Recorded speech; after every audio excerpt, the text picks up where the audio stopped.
बारिश में आलसी छाता बेचने वाला। सीमापुर नाम के गांव में एक बड़ा ही आलसी आदमी रहता था जिसका नाम कमअकल था। वो अपने घर में सबसे छोटा था, इसीलिए सबके लाड प्यार की वजह से वो बहुत आलसी बन गया था। दूसरी ओर उसका बड़ा भाई चतुर बहुत ही मेहनती था। एक दिन कमअकल के पापा उसके आलस्य से परेशान होकर खुद से बातें कर रहे थे। एक बड़ा बेटा है जो खेतों में काम करके हमारी मदद करता है, और एक ये आलस का राजा कमअकल। अरे कुछ काम धंधा कर लिया करो बुड़बक, क्या ऐसे ही पूरी जिंदगी बिस्तर पर लेटे लेटे बितानी है? अरे पिताजी, अब हमारे लायक क्या ही काम है, कहाँ करेंगे हम काम करके?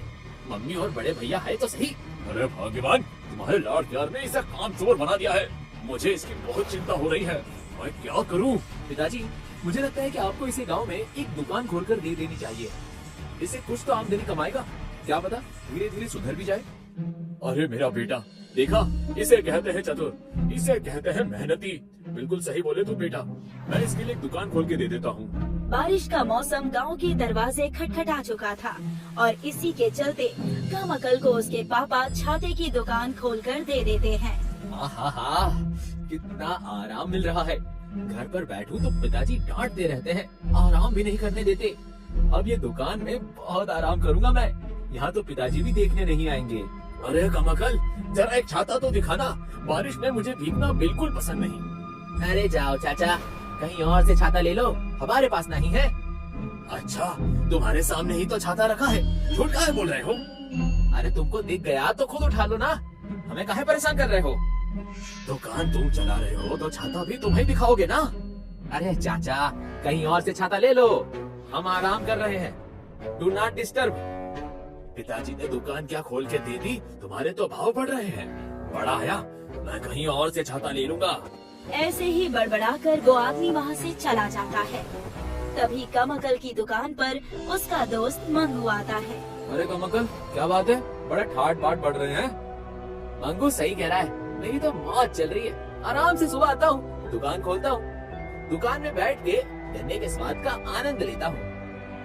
सो तो है, पर कमअकल, कुछ काम भी कर लिया करो, नहीं तो दुकान का नुकसान हो जाएगा और फिर अंकल तुम्हें गधे की तरह पीटेंगे। अरे मंगू, चिंता काहे करते हो, ग्राहक आएंगे तो देख लूंगा। ऐसे ही आलस से भरा कमअकल या तो दुकान में बैठा आराम करता था या फिर दुकान में वक्त से नहीं पहुंचता था, जिसकी वजह से उसके पिताजी उससे फिर से बहुत परेशान हो गए। अरे मैं क्या करूं मैं इस आलस की दुकान का? पहले ही हफ्ते मेरा इतना नुकसान करके बैठ गया। अरे पैसे क्या पेड़ पर उग रहे हैं? जितना माल लाया था छाते का, उसमें से एक भी नहीं बिका। आज तो तेरी खटिया खड़ी करके रख दूंगा। अरे पिताजी, मैं क्या करता, कोई ग्राहक सामान लेकर जाता ही नहीं था। मैं तो बोलता था ग्राहक को कि जो पसंद आए ले जाओ, पर वो तो बिना लिए ही चले जाते थे। गधे के बच्चे, अगर ग्राहक को छाते दिखाएगा ही नहीं, दुकानदारी करेगा ही नहीं, तो कैसे ग्राहक टिकेगा? पूरा दिन एक टांग पर दूसरी टांग रखने से दुकान नहीं चलती, काम करना पड़ता है। अगर इस हफ्ते छाते नहीं बिके तो मैं तुझे गधे की तरह मारूंगा। जब देखो पिताजी मुझे डांटते रहते हैं, गधे की तरह पीट दूंगा, गधे की तरह पीट दूंगा, बस यही बोलना आता है, कभी प्यार से नहीं बोलेंगे। अब तो मैं बिल्कुल भी दुकान अच्छे से नहीं चलाऊंगा। कमअकल उसके पिताजी के डांटने पर बहुत नाराज हो जाता है और गुस्से में दुकान पर जाना ही बंद कर देता है। दुकान जाने के समय वो जंगल में जाके आराम से पेड़ के नीचे बैठकर सो जाता है।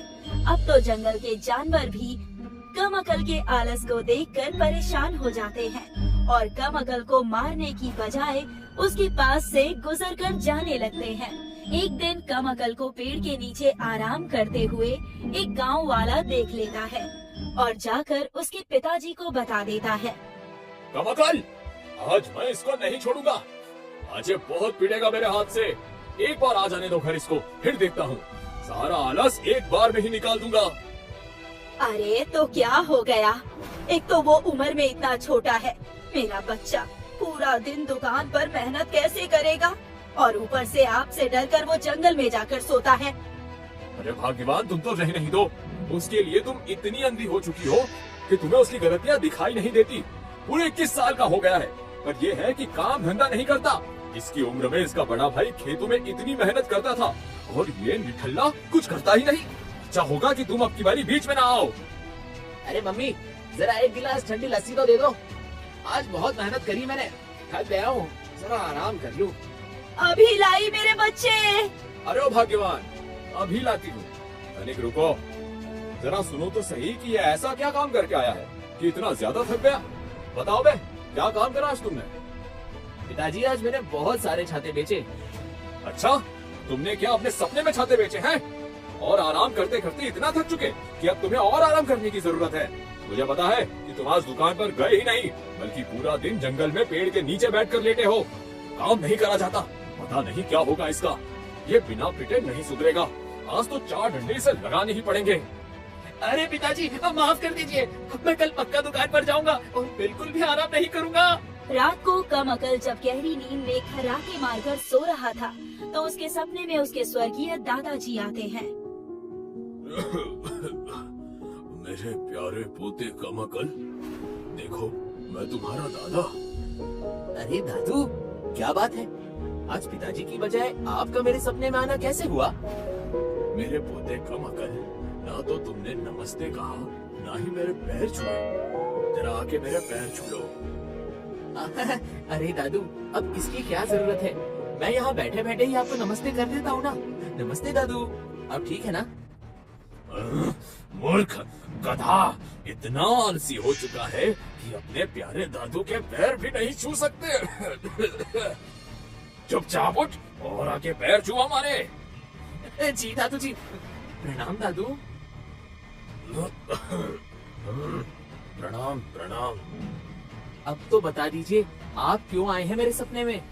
मेरे प्यारे पोते, मैं तुझे एक सलाह देने आया हूँ। कैसी सलाह दादू? मैंने देखा कि कैसे तुम अपना पूरा दिन अपने आलस और आराम की वजह से बर्बाद कर देते हो। दुकान पर मेहनत करके पैसे कमाने की बजाय तुम वहाँ सिर्फ आराम करने जाते हो। दादू, अब आप भी पिताजी की तरह बातें कर रहे हो। अगर आप फिर से ऐसी बातें करेंगे तो मैं उठ जाऊंगा और ये सपना टूट जाएगा। अरे प्यारे बच्चे, मैं तेरा भविष्य सुधारने आया हूँ। तुझे मेरी बात सुननी ही होगी। अगर तू ऐसे ही आलस से भरा रहेगा तो तू बर्बाद हो जाएगा। तुझे मनचाही चीजें नहीं मिलेगी। तो दादू, मैं क्या करूं? मुझसे इतनी मेहनत नहीं होती। एक बात सुन, अगर तू मेहनत करके पैसे कमाएगा तो उससे तेरा ही फायदा है। तू पैसे कमा और उससे अपने लिए घर खरीद, फिर तू उस घर में आराम से रहना, समझा? हाँ दादू, बात तो आप सही कह रहे हो। अगर मैं अभी मेहनत करूंगा तो अपने भविष्य में आराम करूंगा। इतने में दादाजी उसके सपने में से गायब हो जाते हैं और कम अकल अपने सपने से उठ जाता है। अरे दादू, मैं मेहनत करके क्या करूंगा? अभी भी तो आराम कर ही सकता हूँ अपने घर में, और अब तो दुकान में भी। दादू भी ना। अब मैं फिर से सो जाता हूँ। सुबह उठकर कम अकल देखता है कि उसके सामने उसके पापा गुस्से से खड़े हुए हैं। ए नालायक, उठ! दुकान पे जाने का समय हो गया है। आज मौसम देखकर ऐसा लग रहा है कि बारिश होगी। पिताजी, बारिश होगी तो मैं दुकान कैसे जा सकता हूँ? मैं तो भीग जाऊंगा। अरे अकल घास चरने गई है क्या? बारिश होगी तो बहुत सारे लोग छाता खरीदने आएंगे, उससे और ज्यादा बिक्री होगी, उससे पैसा मिलेगा। पर नहीं, अवसर का फायदा उठाना तो इस गधे को आता ही नहीं। ये तो मेरी दुकान बर्बाद करके मानेगा। पिताजी, मैं क्या करूँ? मैं तो दुकान पर बैठता हूँ, पर लोग हैं कि दुकान के सामने से गुजर जाते हैं। कोई छाता खरीदता ही नहीं। अरे मूर्ख, बारिश होगी तो लोग खुद ब खुद छाता खरीदने आएंगे। अब तो उठ जा और दुकान के लिए निकल जा। ओहो पिताजी, आप तो सुबह सुबह ही शुरू हो जाते हैं। अभी थोड़ी देर में उठकर तैयार होकर जाता हूँ ना दुकान पर। डंडा उठा के वो कम अकल के सामने खड़े हो जाते हैं। अगर अभी के अभी दुकान के लिए नहीं निकला तो मैं तुझे मार मार कर नीला पीला कर दूंगा। चल उठ और काम के लिए निकल। कम अकल फुर्ती से बिस्तर से उठकर नहाने चला जाता है और तैयार होकर दुकान के लिए निकल जाता है। दुकान पहुंचकर कम अकल ग्राहकों के आने का इंतजार करता है। तभी दुकान पर एक बहुत ही सुंदर लड़की छाता खरीदने के लिए आती है और कम अकल की नजर उस पर अटक जाती है। अरे वाह, कितनी सुंदर है ये। जरा एक सुंदर सा छाता दिखाना। जी जी रुकिए, मैं अभी आपको आपके जैसा सुंदर छाता दिखाता हूँ। जी, क्या बोला आपने? मेरा मतलब है कि मैं अभी आपको छाता दिखाता हूँ, जरा ठहरिए। कम अकल उस लड़की को उसकी दुकान पर रखे सबसे सुंदर छाते निकाल कर दिखाता है। ये देखिए, इतने सुंदर छाते हैं। आपको जरूर पसंद आएंगे। अगर आप इसे लेकर बाहर जाएंगी तो आपकी सुंदरता पर 4 चांद लग जाएंगे। आपका क्या मतलब है? मेरी सुंदरता को बढ़ाने के लिए किसी छाते की जरूरत है? हम बिना छाते के सुंदर नहीं लगते क्या? नहीं नहीं, मैंने ऐसा तो नहीं कहा, बल्कि आप तो इतनी सुंदर है कि आपकी सुंदरता के आगे तो आलिया भट्ट भी रणवीर सिंह लगती है। आप ना बहुत मजाकिया है। जी जी जी, शुक्रिया। वैसे आपका क्या नाम है? आप क्या करेंगे मेरा नाम जानकर? क्या आपको मेरा नाम इस छाते पर छपवाना है? मजाकिया तो आप भी बहुत है। वो हम ये सोच रहे थे कि आप जैसी सुंदर लड़की का नाम कैसा होगा। अच्छा, मेरा नाम इशिता है। इशिता? वाह, आपकी तरह आपका नाम भी सुंदर है। जरूर आपकी मम्मी ने आपका नाम रखा होगा। जी बिल्कुल सही पहचाना आपने, लेकिन आपने तो अपना नाम बताया ही नहीं। जी, मेरा नाम कमअकल है। कम अकल? आपका नाम भी आपकी तरह बहुत मजाकिया है। अच्छा लगा जानकर कि आपको हमारा नाम पसंद आया। तो बताइए, आपको कौन सा छाता अच्छा लगा? मुझे तो ये फूलों वाला छाता बहुत पसंद आया। अब बताइए कि इसका दाम क्या है? अरे कैसी बात कर रही हैं आप? अब आपसे क्या दाम लूं? आपको ये छाता हमारी तरफ से गिफ्ट करते हैं हम। अच्छा, आपका बहुत बहुत शुक्रिया। अरे उसकी क्या जरूरत है, बस जब भी आपको किसी चीज की जरूरत हो तो हमें जरूर याद करिएगा। जी ठीक है। इशिता वहाँ से चली जाती है और इशिता के जाते ही कमअकल की दुकान पर उसका दोस्त मंगू आ जाता है। अरे वाह, क्या बात है। अब कहाँ गया तेरा आलस? लड़की के आते ही घोड़े की तरह फुर्ती आ गई तुझमें। अरे भाई, इतनी सुंदर लड़की के लिए थोड़ी सी मेहनत तो लगती है। अरे वाह वाह, सस्ते आशिक। मंगू, मुझे वो लड़की बहुत पसंद आई है। मुझे उससे शादी करनी है। अरे कमअकल, अगर लड़की चाहिए तो मुझे मेहनत करनी पड़ेगी और तू ठहरा आलसी। अरे वो तो मैं जानता हूँ, मुझे मेहनत करनी पड़ेगी और इशिता को प्रभावित करने के लिए मैं मेहनत जरूर करूँगा। कमअकल पूरा दिन इशिता के बारे में सोचकर मुस्कुराता रहता है और उसे मुस्कुराते हुए देख उसकी मम्मी वजह पूछती है। अरे मेरे लाला, क्या बात है? क्यों इतना बेवजह मुस्कुरा रहे हो तुम? मम्मी, आज मेरी दुकान पर एक लड़की छाता खरीदने आई। वो बहुत ही सुंदर थी, मुझे वो बहुत पसंद आई और मैं उससे शादी करना चाहता हूँ। लेकिन मैं ऐसा क्या करूँ कि वो मुझे भी पसंद करने लगे? अरे वाह, मेरे बच्चे को लड़की पसंद आ गई। अब हमारे घर भी बहू आएगी। बेटा, तू उसको गाना गा के सुनाना, जिससे वो तुझे पसंद करने लगेगी। तुम्हारे पिताजी ने भी हमें गाना गा के ही प्रसन्न किया था। अरे वाह मम्मी, ठीक है, कल से मैं उसे अपनी सुरीली आवाज में गाना गा के सुनाऊंगा। लेकिन पिताजी ने आपको कौन सा गाना सुनाया था? मैं इशिता को वही गाना सुनाऊंगा। कमअकल को उसकी मम्मी पिताजी का गाया हुआ गाना सुनाती है। अगले दिन कमअकल जल्दी उठकर और तैयार होकर दुकान पर जाने लगता है। अरे इसे क्या हुआ? आज सूरज उल्टी दिशा से कैसे उगने लगा? इतनी जल्दी तैयार हो गया ये? कमअकल दुकान पर पहुंचकर इशिता के आने की राह देख रहा होता है और राह देखते देखते वो वहीं पर बैठा सो जाता है। तभी वहाँ इशिता आ जाती है और कमअकल को सोता देख उसे उठाने की कोशिश करती है, पर वो उठता ही नहीं। फिर इशिता जोर से कमअकल का नाम लेती है। कमअकल!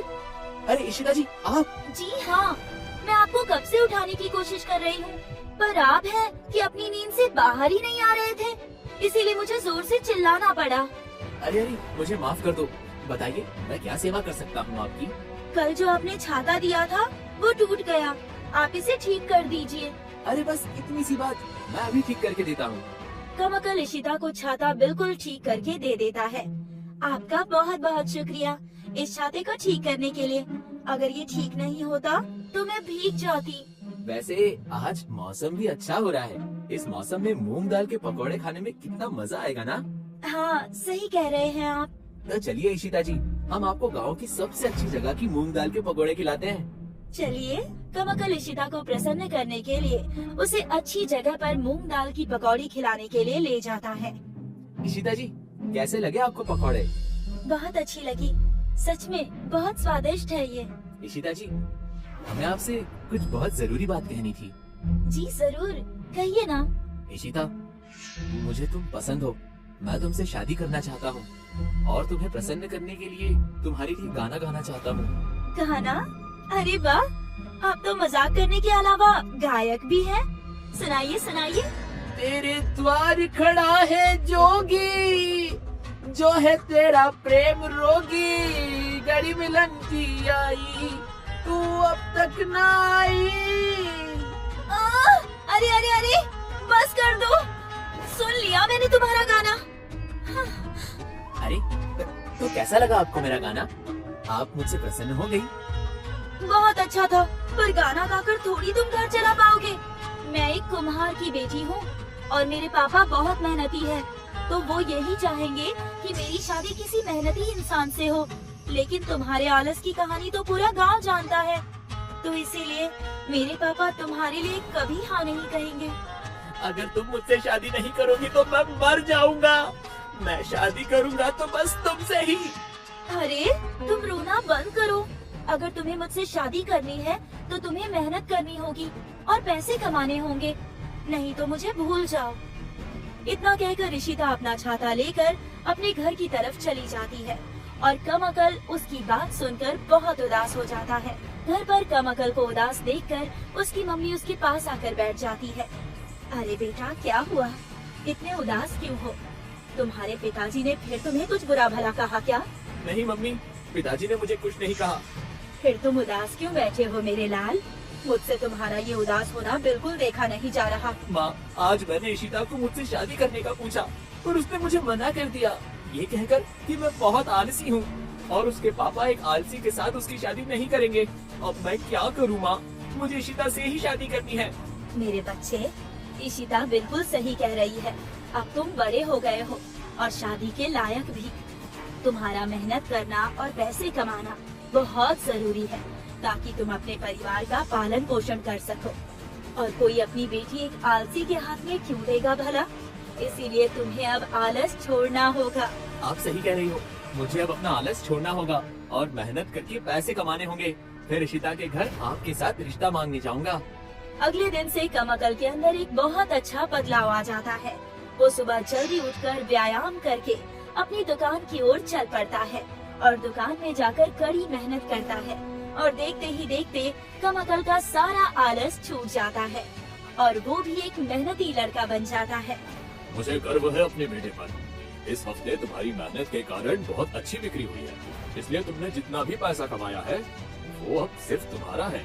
कमअकल अपने परिवार को लेकर इशिता के घर रिश्ता मांगने के लिए जाता है और इशिता के पापा कमअकल की मेहनत से प्रसन्न होकर अपनी बेटी की शादी उससे खुशी खुशी करवा देते हैं और सभी खुशी खुशी रहने लगते हैं।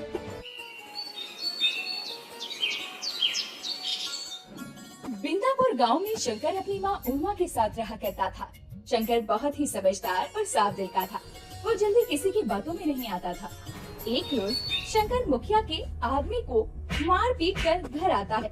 उसके बाद मुखिया उमा के घर शंकर की शिकायत लेकर पहुंच जाता है। अरे उमा बहन, तुम्हें कितनी बार कहा है अपने लाडले को समझाया करो। आज मेरे आदमियों से बिना बात उलझ रहा है। क्यों रे शंकर, मुखिया जी क्या बोल रहे हैं? तूने मुखिया जी के आदमी से मारपीट की? हाँ माँ, मैंने मुखिया जी के आदमी को मारा, लेकिन आप मुखिया जी से पूछे तो जरा मैंने उन्हें क्यों मारा। एक तो गलती करता है और ऊपर से जुबान लड़ाता है। इतना कहकर उमा शंकर को एक जोरदार तमाचा मार देती है और शंकर भी वहाँ से चला जाता है। आखिरी बार उमा बहन, तुम्हें समझा रहा हूँ, अपने बेटे को सुधार लो। बिना बात मेरे कामों में टांग अड़ाता है और मेरे खिलाफ गांव वालों को भड़काता भी है। मुखिया जी, मैं शंकर को समझाऊंगी। ना जाने वो आवारा लड़कों के साथ रहकर ऐसी गुंडागर्दी और बदमाशी क्यों करने लगा है, वरना मेरा शंकर तो बड़ा सीधा था। मुखिया के जाने के बाद पास खड़ी रजनी ये सारा माजरा देख रही थी। तभी वहाँ वो उमा के पास आती है और उमा को कहती है, अरे उमा बहन, अपने शंकर को क्यों मारा आपने? आपको पता भी है शंकर ने गांव की बिजली की जान बचाई है। ये मुखिया के आदमी बिजली को परेशान कर रहे थे, उसके साथ जोर जबरदस्ती करने की भी कोशिश कर रहे थे। बेचारा शंकर समय पर पहुंचा और उनकी धुलाई कर दी। कहीं तुम शंकर की तरफदारी तो नहीं कर रही? अगर ऐसा है रजनी बहन, तो वो सचमुच बिगड़ गया है। और उमा बहन, आपकी सर की कसम खाकर कहती हूँ, शंकर ने तो बेचारे बिजली की इज्जत बचा ली है। मैंने बेचारे को बिना कुछ सुने समझे ही मार दिया। ना जाने कहाँ गुस्से में बैठा होगा। जाती हूँ मैं और उसे ढूंढ के लाती हूँ। अब उमा अपनी बेटी शंकर को ढूंढने गांव में निकलती है, तो शंकर कुएं के पास पेड़ के नीचे बैठा था। जैसे तैसे उमा अपनी बेटी शंकर को मनाकर घर लेकर आती है और तभी उसके घर के बाहर भीड़ लगी देखकर शंकर अपनी माँ से कहता है, अरे माँ, अब कौन आ गया यहाँ? हमारे घर के बाहर इतनी भीड़ क्यों लगी है? और हमारे घर का सामान ये मुखिया के आदमी क्यों फेंक रहे हैं? अब ये क्या नया बवाल है? अरे आप लोग मेरे घर का सामान क्यों फेंक रहे हैं? क्या हो गया है? अभी अभी मुखिया जी से मैंने माफी मांगी तो है, फिर ऐसी भी क्या बात हो गई जो आप मेरे घर का सामान निकाल कर फेंक रहे हैं? अरे उमा बहन, कहाँ थी तुम? तुम्हें पता भी है कि गांव के सुखिया चाचा ने शंकर के खिलाफ शिकायत लगाई है। अब आरोप ही इतना संगीन है कि मुझे ना चाहते हुए भी शंकर और तुम्हें इस गांव से निकालना पड़ रहा है। इतना सुनने के बाद शंकर मुखिया का कॉलर पकड़ लेता है, लेकिन उमा जैसे तैसे मुखिया को शंकर से दूर करती है। तूने ही बिजली के साथ जोर जबरदस्ती की है ना? सुखिया चाचा ने यही शिकायत लगाई है। अरे ये कैसी बातें कर रहे हो मुखिया जी आप? बल्कि मेरे बेटे ने तो बेचारी बिजली की जान बचाई है, वो भी तुम्हारे आदमियों से। ये आरोप सरासर गलत है। वहाँ पर गांव के और भी लोग खड़े थे, उनसे पूछ लीजिए। मैंने बिजली के साथ कोई जोर जबरदस्ती नहीं की, बल्कि आप खुद बिजली से पूछ लीजिए। अरे बेटा, तूने मेरी आंखों के सामने ही तो मेरी बेटी के साथ बदतमीजी की। अब मैं किसी को मुंह दिखाने के लायक नहीं रह गया। अब तुम माँ बेटे इस गांव से तो जाओगे ही, साथ में सुखिया चाचा की बेटी बिजली से शंकर की शादी आज और अभी इसी मंदिर में होगी। अरे ये तो सरासर गलत है। मेरे बेटे ने तो बिजली की जान बचाई और तू बिजली बोलती क्यों नहीं है कि मेरे बेटे ने तेरी इज्जत बचाई है? ये सब मुखिया की चाल थी। मुखिया सुखिया के साथ मिलकर शंकर को फंसा देता है और सुखिया की बेटी बिजली के साथ उसका विवाह करवाकर शादी के कुछ घंटे बाद ही मुखिया उमा, शंकर और बिजली को गांव से चले जाने को कहता है। तीनों अपना सामान लिए गांव से बदनामी के साथ चले जाते हैं। ये कैसे दिन दिखा रहा है भगवान तू? प्रभु, तू हमारे साथ ये क्यों कर रहा है? मेरा बेटा ऐसा बिल्कुल भी नहीं है। आज के समय में सच्चा होना क्या इतना बड़ा गुनाह है?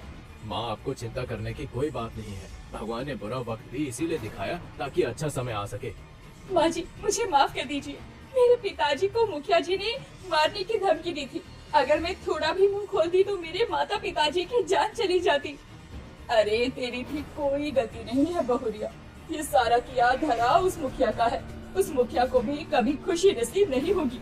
जिस तरह हम दर दर भटक रहे हैं उस तरह वो भी भटकेगा। शंकर, उमा और बिजली तीनों ही जंगल के रास्ते गांव को काफी पीछे छोड़ चुके थे। जंगल से गुजरते हुए शंकर को एक छोटी सी झोपड़ी दिखती है, जहां शंकर अपनी माँ और पत्नी को लेकर पहुंचता है। आसपास रहने का कोई ठिकाना नहीं है और शाम भी ढलने को है। आज रात हम यहाँ रह लेते हैं, कल हम दूसरा ठिकाना ढूंढ लेंगे। अब शंकर का परिवार उस टूटी फूटी झोपड़ी को साफ करके रात वहीं गुजारते हैं। अगली सुबह शंकर अपनी माँ और पत्नी को छोड़कर काम की तलाश में घर से बाहर निकलता है। इधर उमा और बिजली दोनों ही जंगल से लकड़ियाँ लाने निकल पड़ते हैं, लेकिन कुछ दूर जाने पर उन्हें मिट्टी का बड़ा सा ढेर दिखाई देता है, जिसे देखकर बिजली अपनी सास उमा से कहती है, माँ जी, ये मिट्टी का ढेर हमारे बहुत काम आएगा और यहाँ से हमारा घर कुछ ही दूरी पर है, तो हमें यहाँ से मिट्टी ले जाने में भी आसानी होगी। अरे बहू, हम यहाँ जंगल में लकड़ियाँ लेने आए हैं, मिट्टी का भला हम क्या ही करेंगे। अरे माँ जी, ये मिट्टी तो हमारे लिए बहुत काम की है, हम इससे घर बनाएंगे। मेरी नानी मिट्टी का बहुत सुंदर घर बनाना जानती थी। तेरे कहने का मतलब ये है कि तुझे भी मिट्टी का घर बनाना आता है? बिल्कुल सही कहा माँ जी आपने। बस आप मुझे 2 से 3 दिन का समय दे दीजिए, मैं एक सुंदर सा मिट्टी का घर तैयार कर सकती हूँ। जहाँ उमा का परिवार ठहरा था, वहाँ से कुछ ही दूरी पर दूसरा गांव शुरू होता था, लेकिन बिजली अब उस मिट्टी वाली जगह पर मिट्टी का घर बनाने का मन बना लेती है। हालांकि उमा को ऐसा लग रहा था कि बिजली मजाक कर रही है, लेकिन लगभग 4 से 5 दिनों के भीतर ही बिजली कड़ी मेहनत से बहुत ही सुंदर मिट्टी का घर बनाकर तैयार कर देती है और उस मिट्टी के घर में मजबूती के लिए बीच बीच में लकड़ियाँ भी लगाती है। जब घर बनकर तैयार हो जाता है, तब बिजली अपने पति शंकर से कहती है, मुझे आपको कुछ दिखाना है, आप मेरे साथ चलिए।